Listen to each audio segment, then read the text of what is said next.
इस साल पूरी पूरी संभावना है कि एक सबसे बड़ा आईपीओ और सबसे बड़ी कंपनी लिस्ट होने की तैयारी में, और वो है एलआईसी। भारत सरकार की कंपनी, सरकार ने बजट में कहा है, पूरा इरादा है। लेकिन एलआईसी के आईपीओ आने से कितना फायदा सीडीएसएल और बीएसई को होगा और क्यों होगा, ये बताने के लिए हमारे संवाददाता अनुराग शाह हमारे साथ कार्यक्रम में शामिल हो रहे हैं, जो इंश्योरेंस सेक्टर पर बड़ी गहरी पकड़ रखते हैं। अनुराग, बताइए एलआईसी के आईपीओ का क्या असर पड़ेगा? देखिए, देश का सबसे बड़ा आईपीओ होगा और वित्त मंत्री निर्मला सीतारमण ने बजट में साफ कर दिया है कि FY22 में ये आईपीओ आएगा। और उसके बाद दीपक सेक्रेटरी ने जो कहा है कि जो एलआईसी के पॉलिसी होल्डर होंगे उनके लिए 10% तक रिजर्वेशन होगा आईपीओ के अंदर। तो ये काफी बड़ा एक तरह से डेवलपमेंट है। और इसके बाद उम्मीद की जा रही है कि जो एलआईसी और वित्त मंत्रालय से जुड़े सूत्रों का कहना है कि इसके बाद जब 10% जो रिजर्वेशन होगा पॉलिसी होल्डर्स के लिए, तो देश में आईपीओ तक 1 करोड़ नए डीमेट अकाउंट खुलेंगे। और ये कम से कम की बात है, 1 करोड़ नए डीमेट अकाउंट खुलेंगे, क्योंकि जो एलआईसी के मौजूदा पॉलिसी होल्डर है उसकी संख्या 25 करोड़ के करीब है।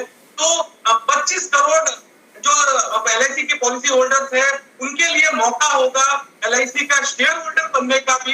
तो इसी वजह से माना जा रहा है कि जब आईपीओ आएगा तो 1 करोड़ के करीब जो है नए डीमेट अकाउंट खुलेंगे। और इसी को लेकर जो है अब एलआईसी ने अपनी मार्केटिंग स्ट्रेटजी है वो भी बदली है। जिस तरह से अब जो मार्च तक जो पॉलिसी बेची जाती है तो वहां पर जो है एजेंट इस तरह से पुश कर रहे हैं कि आप और किसी कंपनी की पॉलिसी मत लीजिए, एलआईसी की आप पॉलिसी लेते हैं तो जो आईपीओ आएगा उसमें आपके पास रिजर्वेशन रहेगा, आईपीओ में आपको शेयर मिल सकते हैं, क्योंकि एलआईसी के पॉलिसी होल्डर्स के लिए 10% तक का अतिरिक्त हिस्सा हो सकता है। तो काफी बड़ा डेवलपमेंट है। जिस तरह से दीपक सेक्रेटरी ने एक इंटरव्यू में कहा है कि 10% जो है रिजर्व रहेगा एलआईसी के पॉलिसी होल्डर्स के लिए, 10% तक ये रिजर्वेशन रह सकता है। तो इसका जो फायदा है सीधे सीधे किसको होगा? डिपॉजिटरी कंपनी को, यानी सीडीएसएल की होल्डिंग कंपनी है बीएसई। तो इन दोनों कंपनियों के लिए काफी बड़ी ये डेवलपमेंट होगा आगे चल के। और अभी भी हम देखिए कि करीब करीब जो देश भर के अंदर डीमेट अकाउंट की संख्या है 4-4.5 करोड़ के करीब है और लगातार उसमें बढ़ोतरी हो रही है। तो एलआईसी का जो आईपीओ एक बहुत बड़ा ट्रिगर होगा ओवरऑल डीमेट अकाउंट की संख्या बढ़ाने में। और क्योंकि एलआईसी से जुड़ा जो है हर आपके का एक भावनात्मक लगाव भी है। और पूरे इंश्योरेंस सेक्टर के अंदर जो एलआईसी का मार्केट शेयर है करीब 70% तक है। और लाइफ इंश्योरेंस पॉलिसी को लेने के लिए एक तरह से कहा भी जाता है कि एलआईसी लेनी है। तो हर भारतीय जो है वो कहीं ना कहीं चाहेगा कि जो ये आईपीओ है इसमें एलआईसी का शेयर होल्डर बने, क्योंकि 25 करोड़ जो share holder 25 crore policy holder अभी एलआईसी के हैं और आईपीओ तक आते आते इसकी संख्या और काफी बढ़ सकती है। बिल्कुल। और बड़ी खबर लेकर आ रहे हैं अनुराग, अनिल जी। एलआईसी को लेकर वैसे भी कुछ छोटा तो होगा नहीं, पर 1 करोड़ डीमैट अकाउंट खुल सकते हैं, मतलब जो एग्जिस्टिंग फिगर है उसका 20-25% ज्यादा। नेचुरली अगर सरकार इस बार रिटेल को एलआईसी के आईपीओ में अलग से डिस्काउंट दे, जो कि देना चाहिए, पॉलिसी होल्डर्स के लिए एक अलग कोटा रखे। और इस बार तो वैसे भी आईपीओ की साइज बड़ी होगी, तो आमतौर पर नहीं तो रिटेल इन्वेस्टर्स की सबसे बड़ी दिक्कत है कि अच्छे आईपीओ में उन्हें पैसे अलॉटमेंट मिलते नहीं। तो सरकार को करना ये चाहिए कि एलआईसी के जो पॉलिसी होल्डर है और एलआईसी के आईपीओ में जो रिटेल कोटा वाले हैं उन्हें एक स्पेशल डिस्काउंट भी दे जी, और एक स्पेशल उनके लिए थोड़ा सा अलॉटमेंट का कोटा भी बढ़ाए। अल्टीमेटली तो एलआईसी भारत सरकार की है और जो निवेशक पैसा लगा रहे हैं वो भी हिंदुस्तान के ही हैं। तो मैं कई बार एग्जांपल देता हूं कि जब आपके लिए बड़े आईपीओ हों या बहुत अच्छे आईपीओ सरकारी कंपनी के हों, तो जिस तरह से एक बार रशिया ने किया था, अपनी सारी सरकारी कंपनियों के आईपीओ लेकर जब आए उन्होंने लिस्ट करवाया तो उन्होंने सारा का सारा रिटेल इन्वेस्टर्स को दिया जी।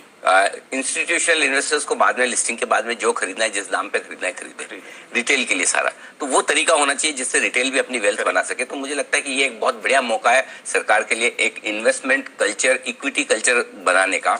और जाहिर सी बात है कि इसका फायदा उन कंपनियों को होगा जो डिपॉजिटरी का कारोबार करती है, मसलन सीडीएसएल, एक मत एनएसडीएल तो लिस्टेड है नहीं, सीडीएसएल के लिए ये बड़ा बिग बूस्टर हो सकता है। 4.5 करोड़ डीमेट अकाउंट है टोटल, और समझिए 1 करोड़ कंजर्वेटिव साइड पर थोड़े कम भी खुले हैं, 50 लाख खुले हैं, 75 लाख खुले हैं, 1 करोड़ जितने भी खुले, लेकिन वाकई में ये बड़ा गेम चेंजर होगा।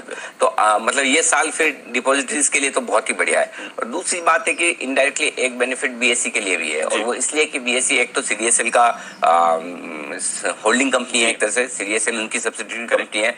दूसरा ये कि ऑलरेडी अल्टीमेटली जो लोग अकाउंट खोलेंगे खरीदने बेचने का काम भी करेंगे, एक्सचेंजेस के लिए फायदा है, और उसमें कुछ बिजनेस बीएसई को होगा, कुछ एनएससी के पास भी जाएगा। तीसरी बात एक और जो मैं देख रहा हूँ, बीएसई तो मेरा वैसे भी फेवरेट स्टॉक है, बजट से पहले भी मैं कह रहा था। अल्टीमेटली एनएससी भी अपना डीआरएचपी फाइल करने की तैयारी में है, बहुत जल्दी शायद उनका भी इश्यू आने की बातें सामने आ जाए, तो वो एक और एनएससी का जो वैल्यूएशन होगा वो बीएसई की री रेटिंग करेगा जी। ऑलरेडी जो सुनने में आ रहा है कि एनएससी का स्टॉक 1700 साढ़े 1700 रुपए पर ट्रेड होना शुरू हो चुका है। लास्ट टाइम जब आपने अपडेट दिया था 1600 तक आ चुका नहीं, हाँ 1550 1600 कुछ था, उससे पहले 1300 साढ़े 1300 और 1100 रुपए से हमने ट्रैक करना शुरू किया था। तो 1700 रुपए साढ़े 1700 रुपए ऑलरेडी एनएससी के स्टॉक का दाम होता दिख रहा है। तो नेचुरली फिर बीएससी की रेटिंग होनी, तो ये 2 स्टॉक ऐसे हैं जहां आप पैसा लगाएंगे तो इस साल भर में आपको अच्छे रिटर्न्स मिलेंगे। बिल्कुल, ये बहुत बढ़िया स्टॉक है, दोनों आपके पोर्टफोलियो में होने चाहिए। बिल्कुल पोर्टफोलियो में होने चाहिए। एलआईसी का आईपीओ होगा इनडायरेक्ट, पर बहुत बड़ा पॉजिटिव इंपैक्ट इन दोनों स्टॉक्स पे आ सकता है, और वैसे भी मार्केट तो अच्छे मूड माहौल